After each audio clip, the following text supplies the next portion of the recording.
E aí eu reposto uma mensagem do Zé Bitcoin, um cara que está reclamando que a maioria não vai aceitar o Bitcoin. É verdade.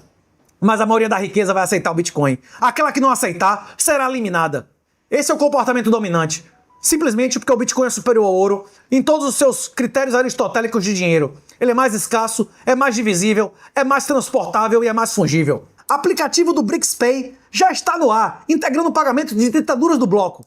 A depender da taxa de câmbio e custo de transação, se a galera puder colocar yuan pelo WeChat e sacar reais pelo Pix ou rublos e vice-versa, vai ser uma festa.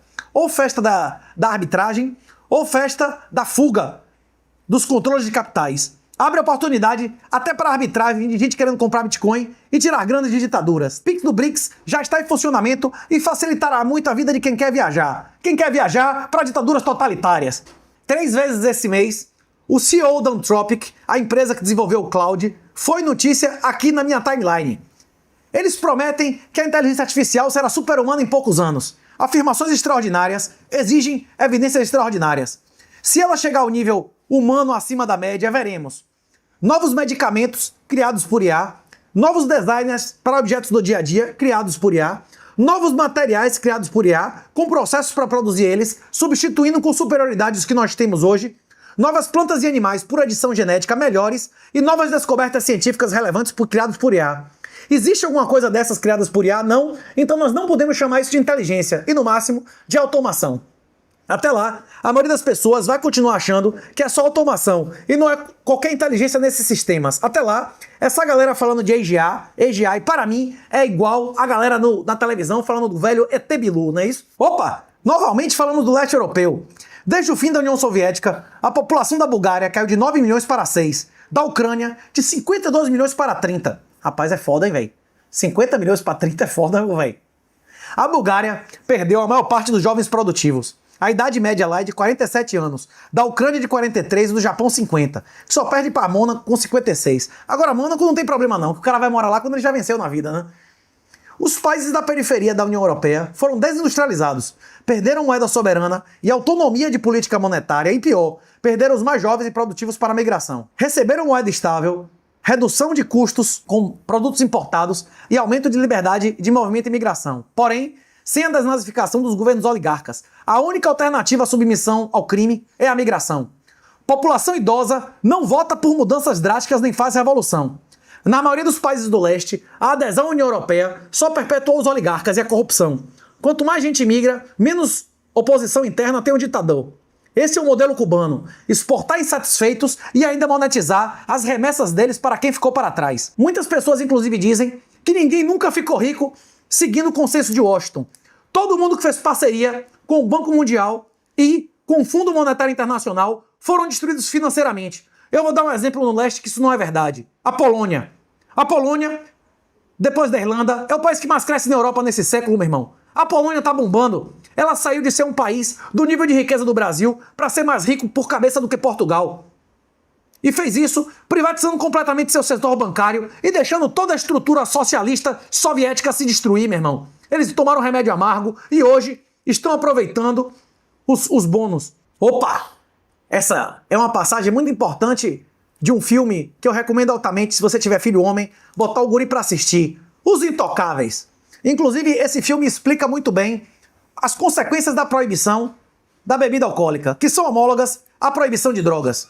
A proibição de drogas garante uma lucratividade e um fosso, moat, garante uma reserva de mercado aos criminosos. Quem defende a criminalização das drogas defende uma reserva de mercado e a alta lucratividade aos criminosos. A única maneira de vencer a guerra às drogas é a total descriminalização e desregulamentação das drogas. E de imediato, meu irmão, esse dinheiro sai da mão dos vagabundos. Quantos gangsters da época da lei seca continuaram no ramo de bebida? Me cite um nos comentários. Nenhum, meu irmão. Vamos lá. Como bem disse Jim Malone em Os Intocáveis, Deus odeia os covardes. Apocalipse 21:8. Ao tomar na igreja a decisão que mandaria dezenas de homens para a vala, inclusive ele mesmo, morrendo como homens.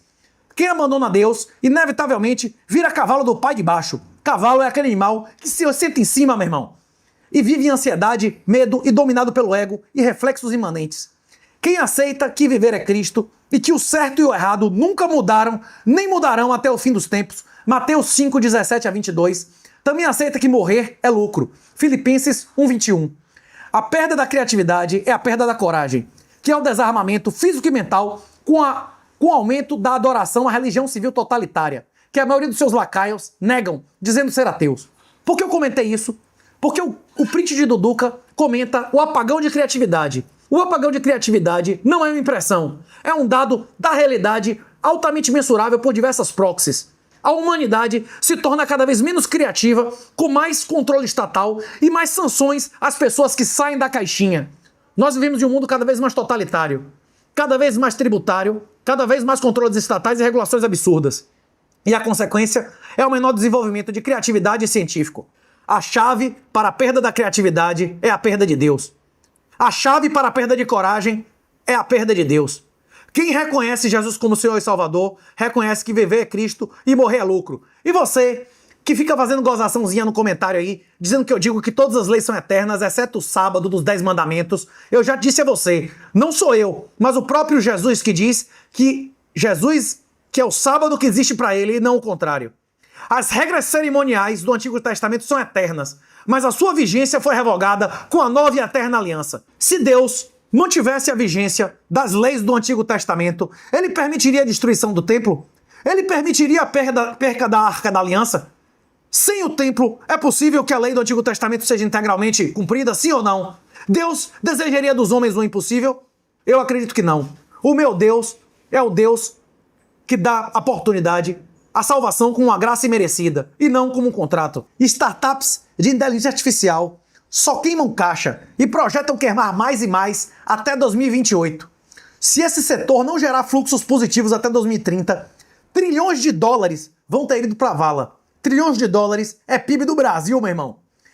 Nos valores atuais, entrar no IPO desses é como comprar shitcoin ou bilhete de loteria, meu irmão. O cara que vai comprar ações da Anthropic, o cara que vai comprar ações da XAI, o cara que vai comprar ação do ChatGPT, é maluco, meu irmão. 28 de fevereiro. Desde a primeira semana deste ano, avisamos dos primeiros protestos nos bazares. Avisamos ano passado, meu irmão. Na retrospectiva 2025, já tinha previsão que o Irã ia ter mudança de regime. Na Conferência de Segurança de Munique, em 12 de fevereiro, ficou claro que a OTAN estava respaldando o Shah e o êxodo indo às ruas em massa e os insurgentes contra a teocracia. O Shah meteu um site dos servidores públicos reais que não querem servir ao regime indigno de se cadastrarem, inclusive receberem informações do que eles devem fazer do governo paralelo do exterior. É isso que Bolsonaro deveria fazer se ele realmente achasse que o governo atual é ditatorial e ilegal.